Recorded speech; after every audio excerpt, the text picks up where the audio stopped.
एक देश जिसने 2500 साल पहले दुनिया को बताया था कि राजा भी गलत हो सकता है, जिसने दुनिया का पहला ह्यूमन राइट चार्टर लिखा, जहां कभी दुनिया का सबसे बड़ा और सबसे ताकतवर एम्पायर हुआ करता था, वही देश आज 2026 में मिसाइल्स, जंग और बर्बादी के बीच खड़ा है। हम बात कर रहे हैं ईरान की। वो ईरान जिस पर 28 फरवरी 2026 को अमेरिका और इजराइल ने मिलकर सिर्फ 12 घंटों में 900 से ज्यादा हमले किए, जिसके सुप्रीम लीडर उसी रात मारे गए, जिसकी वजह से दुनिया का 20% तेल रुक गया और पूरी दुनिया के बाजार हिल गए। लेकिन ये सब अचानक नहीं हुआ। इसके पीछे है 2500 साल का इतिहास, दशकों की दुश्मनी और एक के बाद एक ऐसे फैसले जिसने ईरान को आज इस मोड़ पर खड़ा कर दिया है। आप सोच रहे होंगे ये हुआ कैसे, ये दुश्मनी आई कहां से। नमस्कार, मैं हूं अंजलि और आप देख रहे हैं डीजे न्यूज लाइव। आज हम इसी कहानी को शुरू से आसान भाषा में समझेंगे। 550 बीसी मतलब आज से 2575 साल पहले। उस वक्त दुनिया के ज्यादातर हिस्सों में लोग छोटे छोटे कबीलों में रहते थे। कोई बड़ा ऑर्गेनाइज देश नहीं था और तब एक इंसान ने कुछ ऐसा किया जो हिस्ट्री में पहले कभी नहीं हुआ था। उसका नाम था साइरस। उसने बिखरे हुए पर्शियन ट्राइब्स को जोड़ा और एक के बाद एक किंगडम जीती और खड़ा कर दिया एक्मेनिड एम्पायर, दुनिया का पहला रियल सुपर पावर एम्पायर जो इजिप्ट से इंडिया तक 44 लाख स्क्वायर किलोमीटर में फैला था। और उस जमाने में दुनिया के 44% आबादी इसी एम्पायर में रहती थी। लेकिन यहाँ एक ट्विस्ट है। साइरस सिर्फ जीतते नहीं थे। जब उन्होंने बेबीलोन जीता, उन्होंने वहां के लोगों को गुलाम नहीं बनाया। उल्टा जो लोग वहां कैद थे, जिनमें यहूदी भी थे, उन सबको साइरस ने आजाद किया था। और फिर उन्होंने एक मिट्टी के सिलेंडर पर लिखवाया कि हर इंसान को अपनी भाषा बोलने का, अपना धर्म मानने का और आजाद रहने का हक है। यानी सोचिए, 2500 साल पहले ह्यूमन राइट्स की बातें हो रही थी। लेकिन हर एम्पायर की तरह इसका भी डाउनफॉल आया और 330 बीसी में अलेक्जेंडर आया और यहीं से पर्शिया का पहला गोल्डन फेज खत्म हो गया। लेकिन कहानी यहाँ खत्म नहीं होती, बल्कि यहीं से एक नया मोड़ आता है। 7वीं सदी में प्रॉफेट मोहम्मद के बाद वहां इस्लाम तेजी से फैल रहा था और अरब आर्मी एक के बाद एक किंगडम जीत रही थी। 636 सी में बैटल ऑफ अल-क़ादिसिया हुई और उसमें सासानियन साम्राज्य की आर्मी बुरी तरह हार गई, जिसके बाद 651 सी तक पूरा ईरान अरब कैलिफेट के अंदर आ गया। अब यहाँ एक बहुत इंपॉर्टेंट बात है जो ज्यादातर लोग मिस करते हैं। ईरान हारा, लेकिन ईरान मिटा नहीं। बाकी जो देश अरब आर्मी ने जीते वो अरब बन गए, उनकी जबान अरेबिक हो गई, कल्चर अरेबिक हो गई। वहीं ईरान ने इस्लाम को अपनाया, लेकिन अपनी फारसी भाषा, अपनी पोएट्री और अपनी पहचान सब बचा कर रखी। और इस दौरान एक घटना होती है 680 सी में इराक के एक शहर कबाला, जहां इमाम हुसैन की शहादत हो जाती है और यहीं से इस्लाम दो हिस्सों में बंट गया, सुन्नी और शिया। और ईरान इस दर्द से इमोशनली जुड़ जाता है। लेकिन ऑफिशियली शिया कंट्री बनने की कहानी अभी भी बाकी थी। अब आते हैं 1501 सी में, जब एक 14 साल का लड़का शाह इस्माइल ईरान का राजा बना। और राजा बनते ही उसने एक ऐसा फैसला किया जिसने पूरे मिडिल ईस्ट की पॉलिटिक्स को बदल कर रख दिया। उसने शिया इस्लाम को ईरान का ऑफिशियल रिलीजन बना दिया और कहा जो नहीं मानता उसके लिए ईरान में कोई जगह नहीं है। यही वो फैसला है जिसकी वजह से आज ईरान और सऊदी अरब एक दूसरे के दुश्मन हैं। उस वक्त ज्यादातर ईरानी सुन्नी थे और पड़ोस में था ऑटोमन एम्पायर।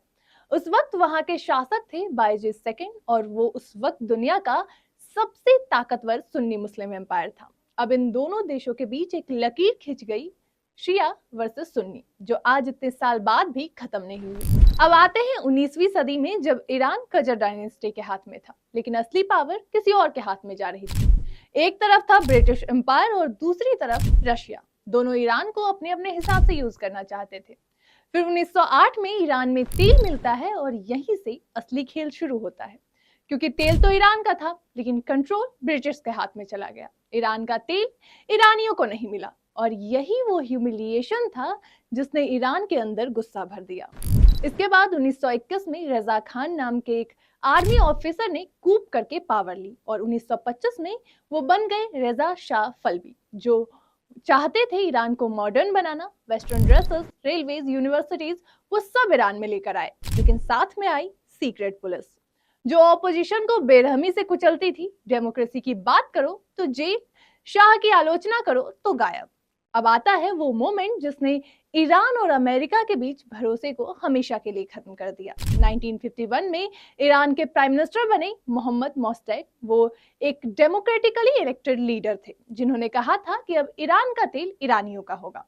उन्होंने ऑयल को नेशनलाइज किया, ब्रिटिश ऑयल कंपनी को बाहर का रास्ता दिखाया। पूरी दुनिया में ईरानी खुश थे, लेकिन ब्रिटेन और अमेरिका इससे घबरा गए और 1953 में CIA और MI6 ने मिलकर ऑपरेशन एजेक्स चलाया। एक डेमोक्रेटिकली इलेक्टेड प्राइम मिनिस्टर जिसने कुछ गलत नहीं किया था, उसे कूप से हटाया गया और शाह को वापस पावर में लाया गया। शाह वापस आए, इससे वेस्टर्न पावर्स खुश हो गए, डेवलपमेंट हुई, लेकिन सीक्रेट पुलिस और क्रूर हो गई। गरीबी बढ़ी, करप्शन बढ़ा, लोगों का गुस्सा एक वॉल्केनो की तरह अंदर ही अंदर उबल रहा था। अब यही गुस्सा धीरे धीरे एक्सप्लोड करता है और 1979 में रेवोल्यूशन आता है। 16 जनवरी 1979 को शाह हमेशा के लिए ईरान छोड़कर चले गए और उसके ठीक 16 दिन बाद 1 फरवरी 1979 को पेरिस से एक एयर फ्रांस की फ्लाइट तेहरान एयरपोर्ट पर उतरी। उस फ्लाइट में था एक बुजुर्ग मौलवी जो 14 साल एग्जाइल में रहा था। नाम था अयतुल्ला खोमेनी। एयरपोर्ट पर जो भीड़ थी वो हिस्ट्री में शायद किसी एक इंसान के लिए इकट्ठी हुई सबसे बड़ी भीड़ थी। खुमैनी का मैसेज बहुत सिंपल था, शाह करप्ट था, अमेरिका ग्रेट स्टैंड है, वेस्टर्न कल्चर हमारी नहीं है, इस्लाम हमारा रास्ता है और इस्लाम ही हमारी गवर्नमेंट हो। लेकिन रेवोल्यूशन का सबसे बड़ा धमाका नवंबर 1979 में आया। रेवोल्यूशनरी स्टूडेंट्स ने यूएस एम्बेसी पर धावा बोल दिया और 66 अमेरिकन को बंधक बना लिया। 444 दिन, लगभग 1.5 साल, फिर 1980 में इराक के सद्दाम हुसैन ने ईरान पर हमला बोल दिया।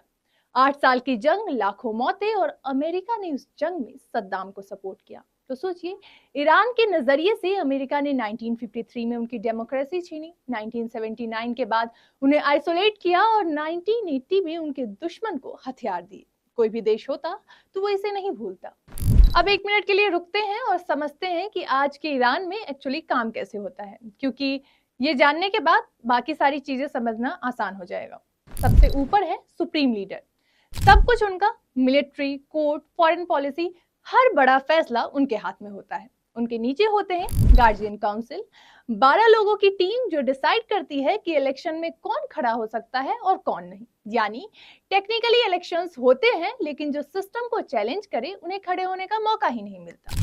प्रेसिडेंट होता है, लेकिन वो बेसिकली CEO की तरह है, जिसका असली बॉस कोई और होता है। और इसी सिस्टम में सुप्रीम लीडर को ईश्वर का प्रतिनिधि माना जाता है। उनसे सवाल करना मानो ईरान में गद्दारी से कम नहीं।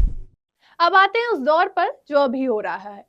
जून 2025 में इजराइल ने ऑपरेशन राइजिंग लायन लॉन्च किया, तो ईरान के न्यूक्लियर और मिलिट्री साइट्स पर बड़े हमलों में अमेरिका ने भी साथ दिया। इन हमलों से ईरान पूरा हिल गया। इकोनॉमी पहले से बुरे हाल में थी और इन स्ट्राइक्स के बाद ईरानियन रियल बिल्कुल क्रैश हो गई। दिसंबर 2025 आते आते हालात ऐसे हो गए कि लोगों का सब्र जवाब दे गया और 28 दिसंबर से शुरू हुए प्रोटेस्ट देखते ही देखते ईरान के 31 स्टेट्स में फैल गए, जहां महंगाई से परेशान आम लोग, बेरोजगार नौजवान और सालों से दबी हुई आवाजें एक साथ सड़कों पर उतर आई।